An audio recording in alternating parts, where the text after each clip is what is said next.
Bueno, vamos a empezar. En el nombre del Padre, y del Hijo, y del Espíritu Santo. Amén. Señor Jesús, que venga tu reino sobre nosotros y que se haga tu voluntad, así en la tierra como en el cielo. María, Reina de la Divina Voluntad, ruega por nosotros. El Padre, el Hijo y el Espíritu Santo. Amén. Bueno, vamos a comenzar con una charla que, bueno, para muchos no será necesaria. Vamos a ver.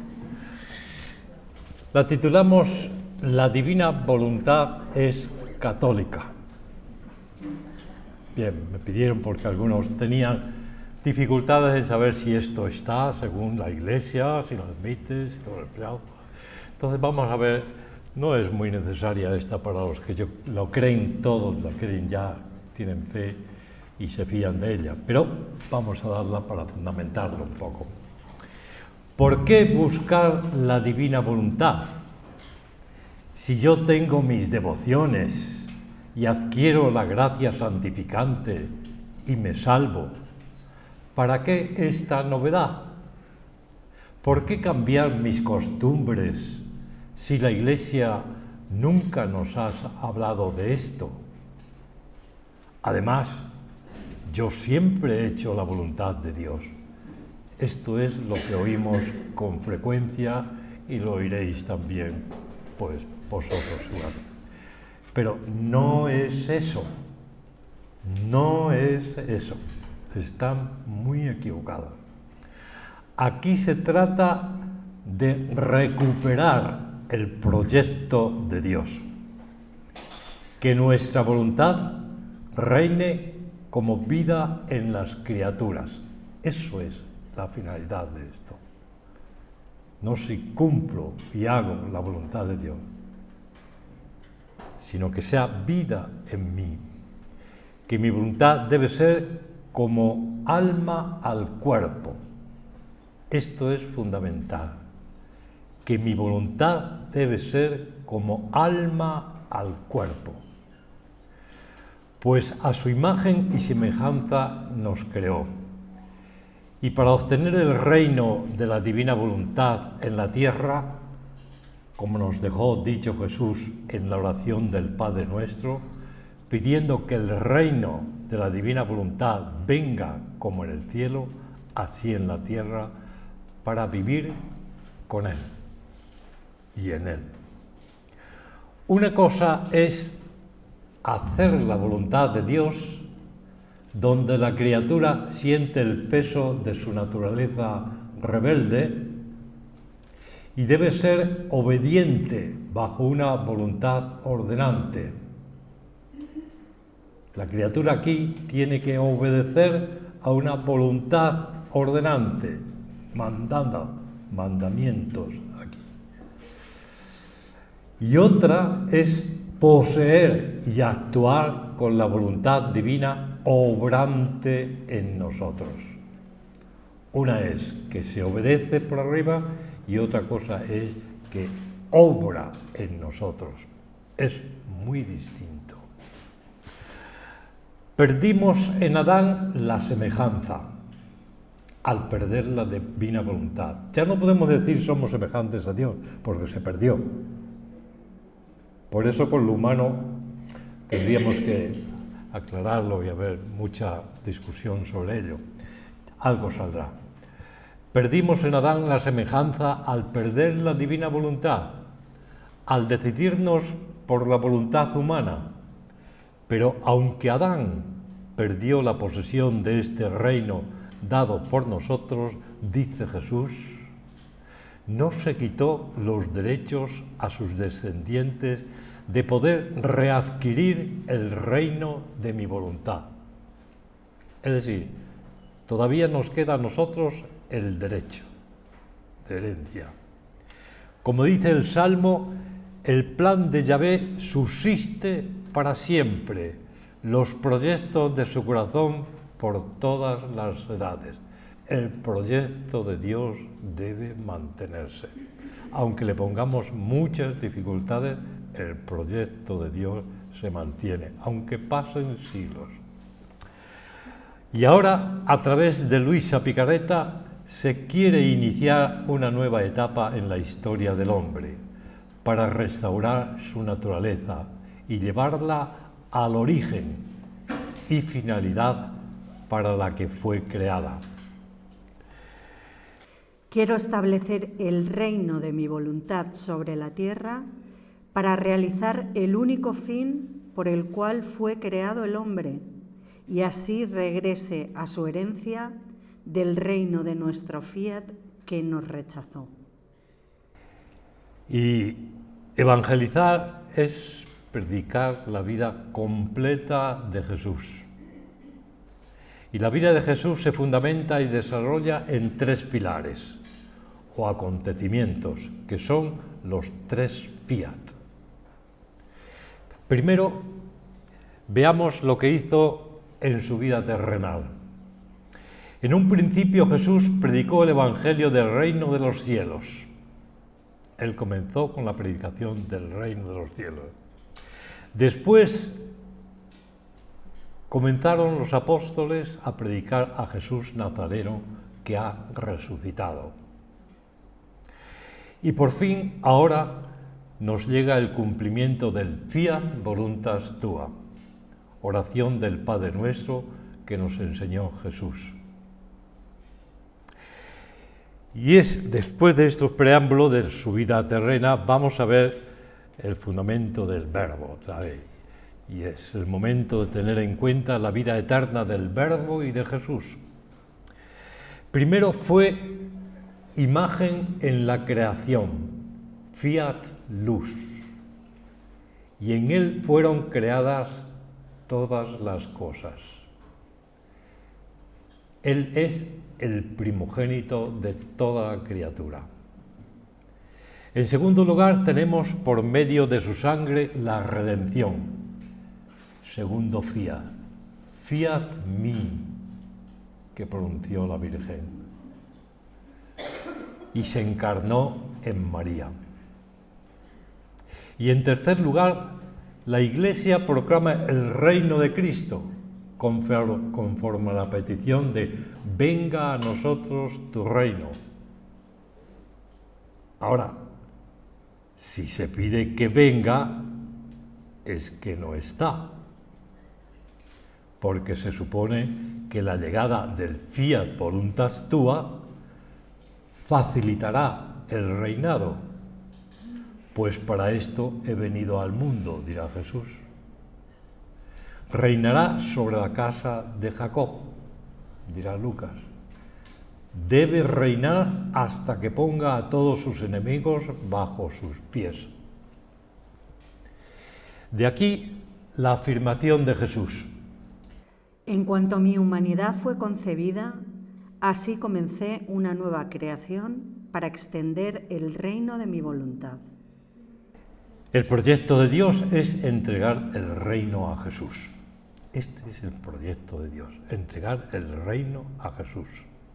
Pues la misma redención entra en el orden secundario, que ya decíamos ayer. Esto hay que tenerlo en cuenta, es secundario. Es siempre mi voluntad la que tiene el primado sobre todas las cosas.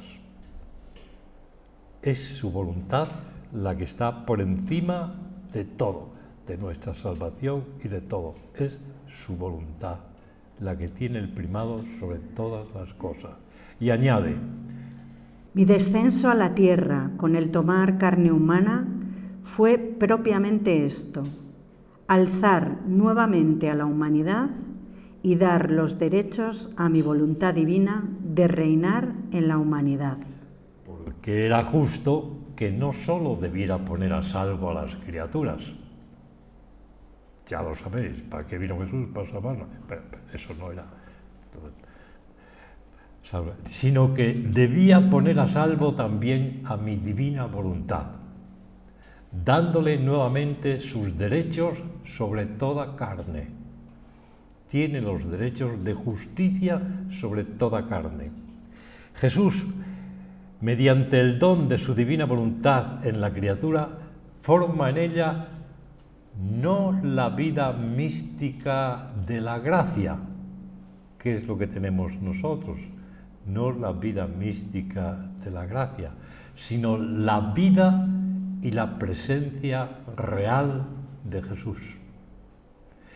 Y esto solo es posible al vivir la criatura, al vivir con sus actos fundidos en mi querer. Es necesario la fusión, fundidos en mi querer. Y porque no hay una voluntad que se oponga a la mía. Es decir, en nuestro espíritu, nuestro ser, no tiene que haber una voluntad que se oponga, sino Él no viene. Es respetuoso. Y eso hay que tener en cuenta. Mientras la voluntad no le rechace, viene, pero si le rechaza, se marcha. En este vivir en la divina voluntad se adquiere la divinidad. No por naturaleza, porque algunos piensan, pero qué barbaridad, que adquiere la divinidad. No, por naturaleza solo es Dios, como es Dios por naturaleza, sino nosotros la adquirimos por gracia, como lo es María. Es decir, a nosotros se nos da por gracia la divinidad. No somos panteístas, no. Dios solamente hay uno por naturaleza. Todos los demás lo son por gracia. Nos lo confirma el Catecismo.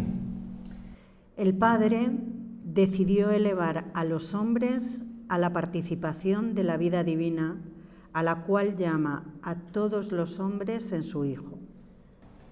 Elevó a los hombres a la participación de la vida divina, dice el Catecismo. Vamos a ver en el Catecismo todo lo que dice. Entonces, no decimos ninguna herejía, sino que estamos pisando las señales que ha dado la Iglesia y lo ha plasmado en el Catecismo. Hay que saber leer el Catecismo. Es fundirnos realmente, no místicamente, con la persona de Jesús.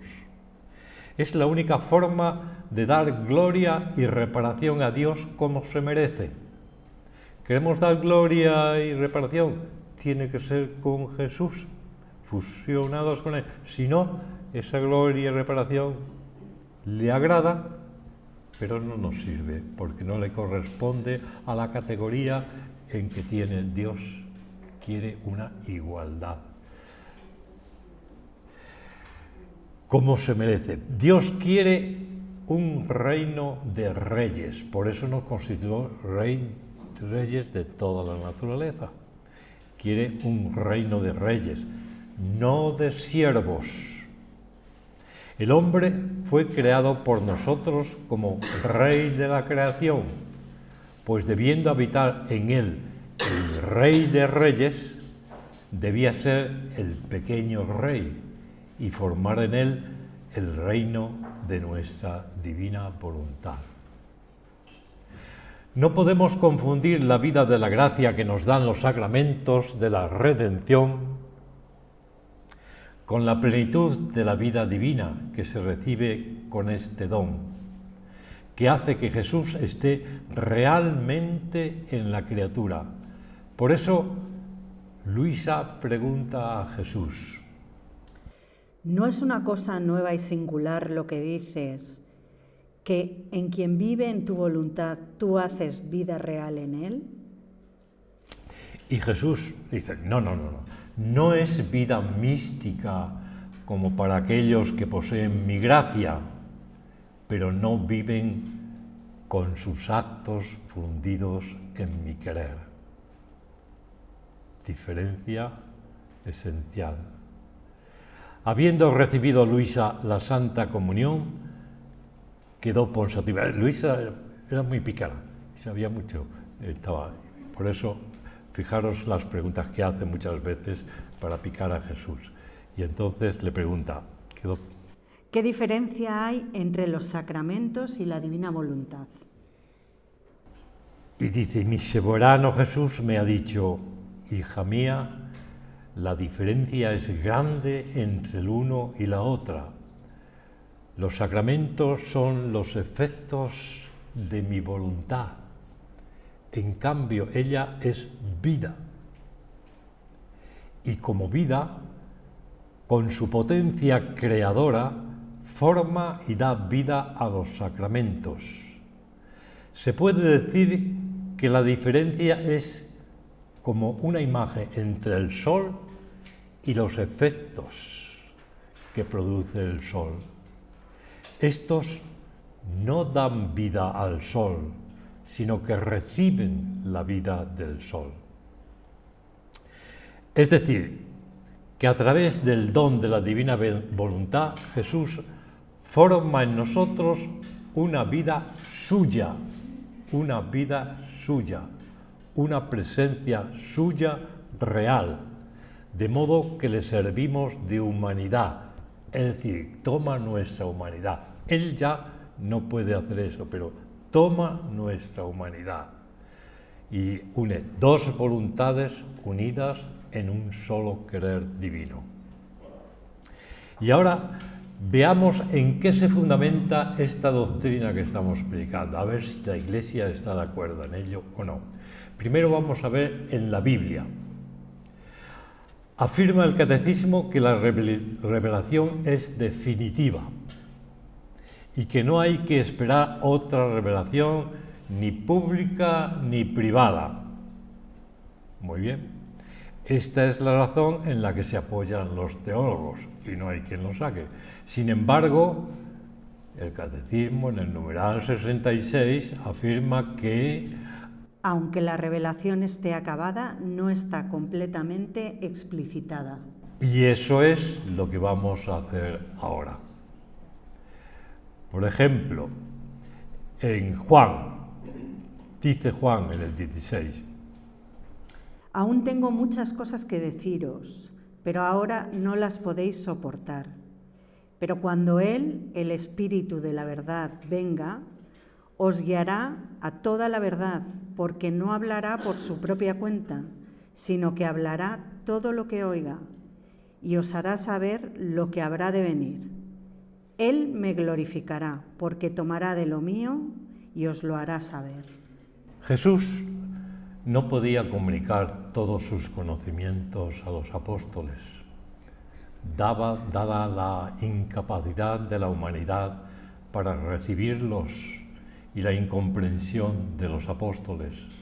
Por eso los irá comunicando poco a poco, como le dice a Luisa.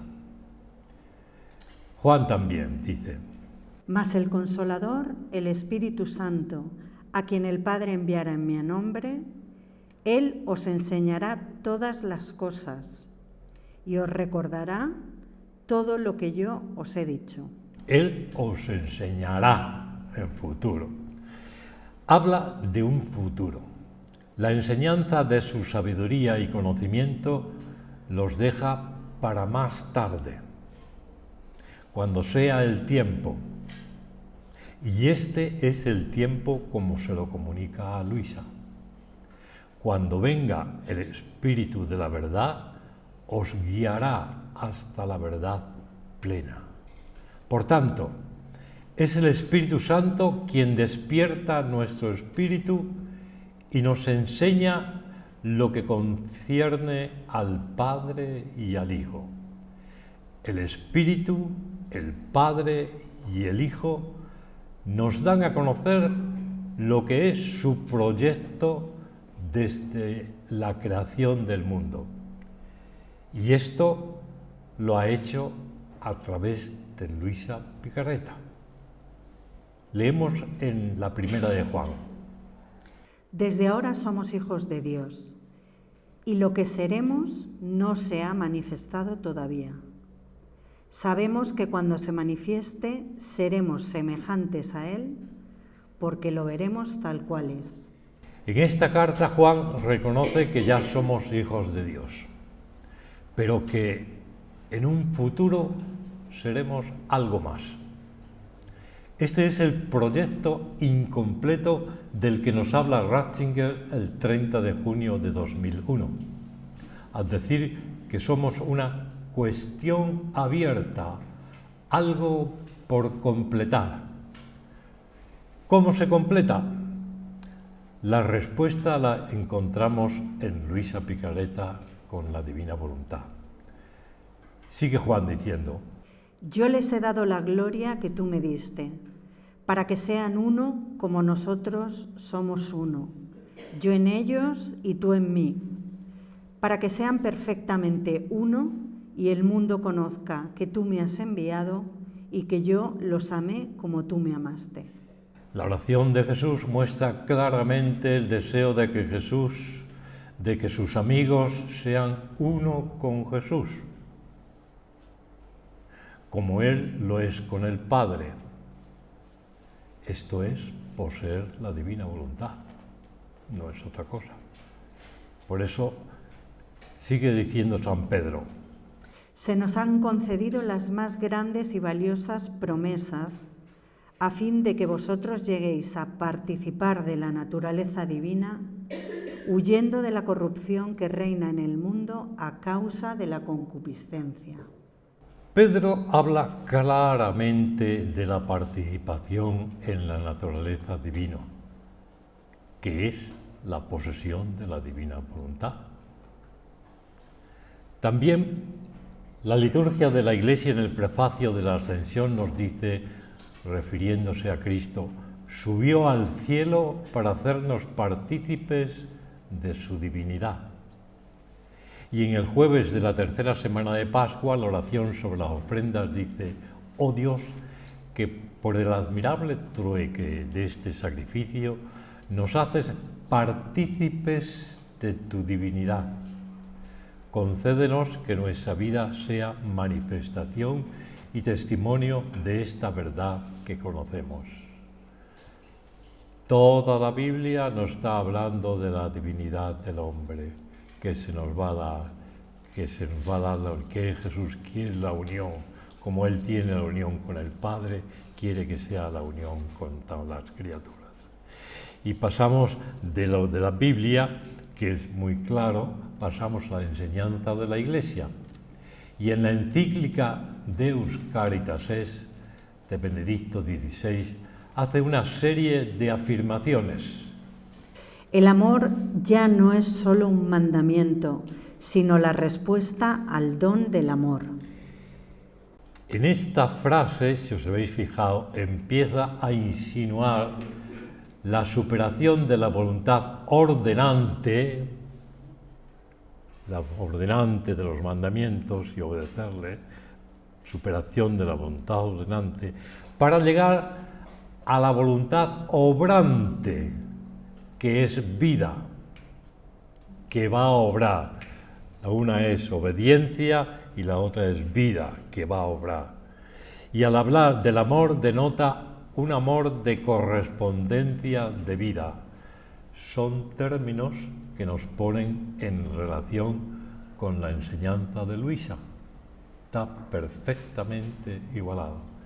Y sigue Benedicto XVI. El amor es ocuparse del otro y preocuparse por el otro. Nos lleva a entender que el amor de Dios es darse. Son términos utilizados también por la enseñanza de Luisa. Las dos voluntades se dan. Y nuevamente seguimos con Benedicto XVI. Querer lo mismo y rechazar lo mismo. Lo encontraréis en el escrito, dice, idem vele, idem nole. Querer lo mismo y rechazar lo mismo. Queriendo lo mismo, ya no es movido por la obediencia. Cuando se quiere lo mismo, ya no es movido por la obediencia. Es lo que los antiguos han reconocido como el auténtico contenido del amor. Esta comunión de voluntad crece en la comunión del pensamiento y del sentimiento, de modo que nuestro querer y la voluntad de Dios coinciden cada vez más. La voluntad de Dios ya no es para mí algo extraño.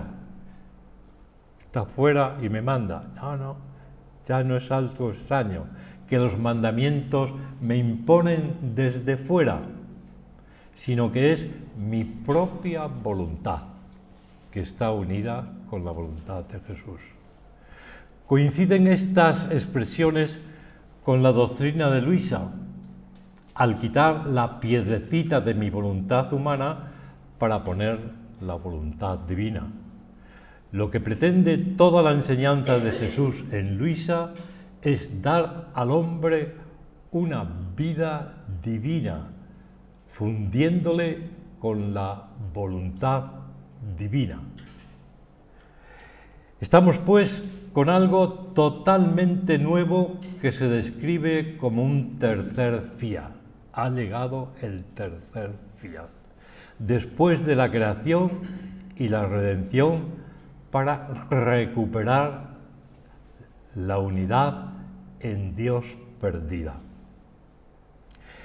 En otra de sus audiencias generales, Benedicto XVI dijo: hay una tercera expresión de la oración de Jesús y es la expresión decisiva, donde la voluntad humana se adhiere plenamente a la voluntad divina. De este modo, el ser humano solo alcanza su verdadera altura, solo llega a ser divino, conformando su propia voluntad a la voluntad divina. Solo en el sí a Dios se realiza el deseo de Adán y de todos nosotros. Todo el mal está en la voluntad, así como todo el bien. Por tanto, lo que nos impide ser plenamente felices es cada acto de voluntad humana, separado de la voluntad divina, la portadora de la verdadera felicidad. Cuando estamos unidos con la voluntad divina, está el hombre perfecto, está el hombre humano. Sin la divina voluntad no es humano, no es como lo creó Dios. Es decir, Adán quiso ser Dios sin Dios. Y la propuesta del Creador es ser Dios, pero con Dios, fusionando la voluntad humana con la voluntad divina. Esta es la enseñanza de la Iglesia que nos da Benedicto XVI, porque hasta entonces no será conocido por ello, por la Iglesia. Y ahora pasamos al catecismo, que es lo que nos enseña la Iglesia, el tercer punto en el catecismo. El catecismo, como ya hemos dicho, habla de revelaciones privadas, que hay tanta gente sabia que tienen dificultades en esto, las revelaciones privadas, que no pertenecen al depósito de la fe, ya lo sabemos, ya que su función no es mejorar o completar la revelación definitiva de Jesús, sino ayudar a vivirla. Pero el mismo catecismo nos dice que no hay que esperar otra revelación pública. De acuerdo, no hay que esperar otra revelación pública. Sin embargo, añade, aunque la revelación está acabada, no está completamente explicitada. Nos dice el catecismo mismo, no está completamente explicitada. Tenemos la enseñanza del Padre Nuestro, donde nos enseña Jesús: venga a nosotros tu reino y hágase tu voluntad así en la tierra como en el cielo, que lo explicaremos un poquito más adelante. Basta decir aquí que Jesús no enseña algo inútil y recordar que el Espíritu os lo dará a conocer. No os lo da a conocer ahora, sino os lo dará a su debido tiempo a conocer. Vamos ahora a ver la enseñanza del catecismo. En un numeral dice: Dios ha querido hacer participar a las criaturas de su ser, de su sabiduría y de su bondad. Que claro está, hacer participar a la criatura de su ser, lo dice el catecismo. Y en otro número dice, el hombre constituido en un estado de santidad estaba destinado a ser plenamente divinizado. Afirmación del Catecismo. Está llamado a ser plenamente divinizado. Y en otro número, el Verbo se encarnó para hacernos partícipes de la naturaleza divina. Clarísimo. El Hijo unigénito de Dios, queriendo hacernos partícipes de su divinidad, asumió nuestra naturaleza para que, habiéndose hecho hombre, hiciera dioses a los hombres. Y en otro número, la voluntad humana de Cristo sigue a su voluntad divina sin hacerle resistencia ni oposición, sino todo lo contrario, estando subordinada a esta voluntad omnipotente. Y sigue en otro número, todo lo que Cristo vivió hace que podamos vivirlo en Él y que Él lo viva en nosotros. Ya está diciendo que toma posesión nuestra. El Hijo de Dios, con su encarnación, se ha unido en cierto modo con todo hombre. Estamos llamados a no ser más que una sola cosa con Él. Sigue el Catecismo. El Padre decidió elevar a los hombres a la participación de la vida divina, a la cual llama a todos los hombres en su Hijo. ¿Qué dificultad tenemos en decir que quiso elevar a los hombres a la participación divina, si nos lo está repitiendo el Catecismo por todos los sitios? Y en otro número dice, en Cristo Redentor y Salvador, la imagen divina alterada en el hombre por el primer pecado ha sido restaurada en su belleza original y ennoblecida con la gracia de Dios. Aquí fue alterada, nos dice que fue alterada, la imagen divina fue alterada, y aquí quiere restaurarla. Más claro no se puede decir. Y para terminar con el Catecismo, agregamos el número 671 que dice: el reino de Cristo no está todavía acabado. Por esta razón los cristianos piden, sobre todo en la Eucaristía, que se apresure el retorno de Cristo cuando suplican: ven, Señor Jesús. Aunque no siempre con plena conciencia, llevamos 20 siglos ya, 21, pidiendo: hágase tu voluntad así en la tierra como en el cielo. Y ahora que Jesús quiere darnos su voluntad, muchos la rechazan de nuevo, como la rechazó Adán. Al hablar Jesús con Luisa sobre todo lo referente a la redención, le dice: ahora, para disponer a las almas a vivir en mi querer y hacer regresar al hombre sobre el camino de su origen, como fue creado por mí, quise ser el primero en rogar diciendo: Padre nuestro que estás en los cielos. Lo llamé Padre de toda la familia humana, a fin de que venga tu reino y tu voluntad se hagan como en el cielo, así en la tierra. Este que se haga viene a dar al hombre su estado de origen, la finalidad por la cual fue creado. Por eso, si Jesús hubiese venido a la tierra solamente para redimir al hombre, habría bastado una gota de sangre, una pequeña pena para ponerlo a salvo. Pero como vino no solo para salvarlo, sino para restituirle la voluntad perdida, quiso descender esta divina voluntad en todo lo que yo hacía y sufría, y así poder formar de nuevo su reino en medio de las criaturas. Luisa, como tantos de nosotros, pensaba: nuestro Señor, en el Padre Nuestro, nos enseña a pedir: hágase tu voluntad. Entonces, ¿por qué dice que quiere que se viva en ella? A lo que Jesús se la aclara y le responde: hija mía, el hágase tu voluntad que yo enseñé a pedir en el Padre Nuestro significa que todos debían rogar que al menos hicieran la voluntad de Dios.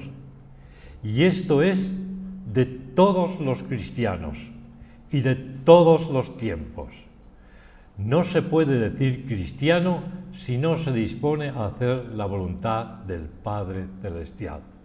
Esto es para todos, el hacer la voluntad de Dios.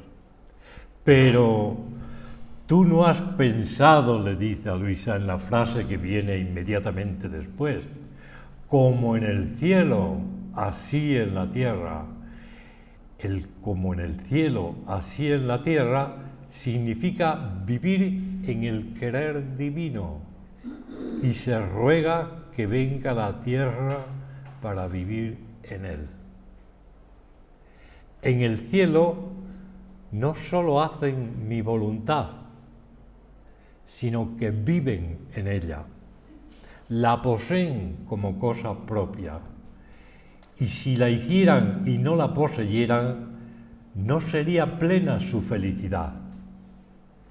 Hacer la voluntad de Dios no significa poseerla,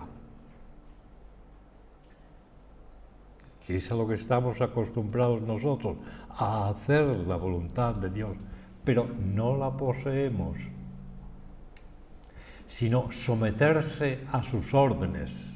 Hacer la voluntad de Dios es someterse a sus órdenes. En cambio, vivir en ella es posesión. Por eso, en el Padre Nuestro está la petición en las palabras: hágase tu voluntad, que todos hagan la voluntad suprema. Y como en el cielo, así en la tierra, que el hombre regrese a aquella voluntad de donde salió para readquirir los bienes perdidos. Encontrándose en soledad, Luisa reflexionaba. Luisa no acababa de entenderlo como nos pasa a nosotros. También reflexionaba, hacía unas preguntas muy precisas, curiosas, pero interesantes. La voluntad de Dios es un don. Sí. Y por eso como don se posee como cosa propia. Sí. En cambio, quien hace la voluntad de Dios debe estar a las órdenes. Debe preguntar frecuentemente qué debe hacer. En mi mente se formaban tantas imágenes y semejanzas entre quien vive en el querer divino y lo posee como don, y entre quien hace la santísima voluntad de Dios. Se da cuenta ya que son diferentes. Jesús, atento, la reconforta. Hija mía, es verdad que el vivir en mi querer es un don, y es el poseer el don más grande. No se da sino a quien está dispuesto, a quien no debe hacer despilfarro, a quien debe estimarlo tanto y amarlo más que a la propia vida, y su acto se une al acto único del Creador, que no conoce sucesión de actos. En el cielo solo existe una voluntad. Y nos preguntamos,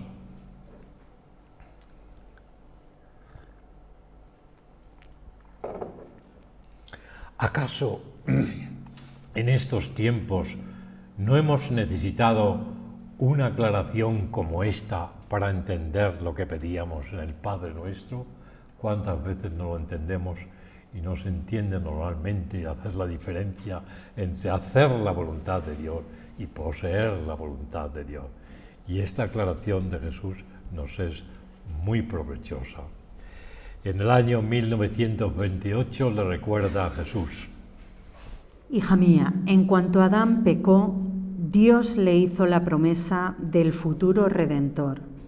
Y antes de partir yo al cielo, hice otra promesa más solemne, la del reino de mi voluntad. Y esta la hice en el Padre Nuestro y me puse yo a la cabeza de esta plegaria. Esta fue una promesa querida y deseada, pues con la venida de Jesús a la tierra no se realizaba el reino esperado. Jesús nos dice que si el reino se hubiera establecido ya en la tierra, debería haber pedido: Padre, sea confirmado nuestro reino. Cuando dije que venga, significa que debe venir, porque no ha venido. Solo lo poseía Jesús y María, pero a los hombres, a las criaturas, no llegó. Llegaría más tarde. Tras la caída de Adán, pasaron siglos hasta la redención, como decíamos ayer. Con estos antecedentes le dice Jesús a Luisa: Tú debes saber que mi humanidad contenía en sí 2 generaciones, los hijos de las tinieblas y los hijos de la luz. A los primeros venía a rescatarlos y por eso pagué con mi sangre para ponerlos a salvo. Pero mi herencia fue la generación de los hijos de la luz. 2 generaciones. La segunda generación será luz y no solo redimidos, sino una cadena de almas llamadas a vivir en la divina voluntad. Estos son la herencia de Jesús como decreto divino. Esta segunda generación será llamada la generación de los hijos del divino querer, en la que Dios nos invita no solo a que hagamos lo que Dios quiere, sino que su voluntad sea nuestra vida para vivir y reinar con Él. Esto fue siempre el propósito de Jesús: recuperar lo perdido por Adán. De no ser así, hubiese sido un acto incompleto, como nos dice él mismo. Si mi humanidad no diera esta herencia, es decir, la divina voluntad, habría sido incompleto mi descendimiento a la tierra. No podría decir que he dado todo. Una generación sería la redimida. Jesús, en su redención, todo lo anterior fue lo redimido. Y otra generación serán los hijos de la luz, es decir, los hijos de la divina voluntad, que vuelven a la santidad primitiva y original, y serían llamados los de la tercera renovación, teniendo en cuenta que la primera renovación fue con el diluvio, la segunda con la redención y la tercera sería la manifestación de su divinidad en la humanidad.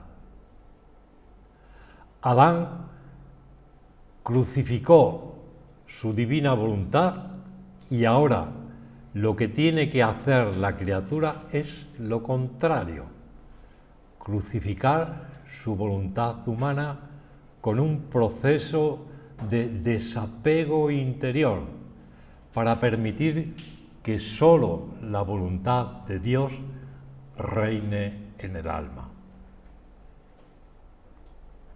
Gloria al Padre, al Hijo y al Espíritu Santo, como era en un principio, ahora y siempre, por los siglos de los siglos. Amén. Muy bien.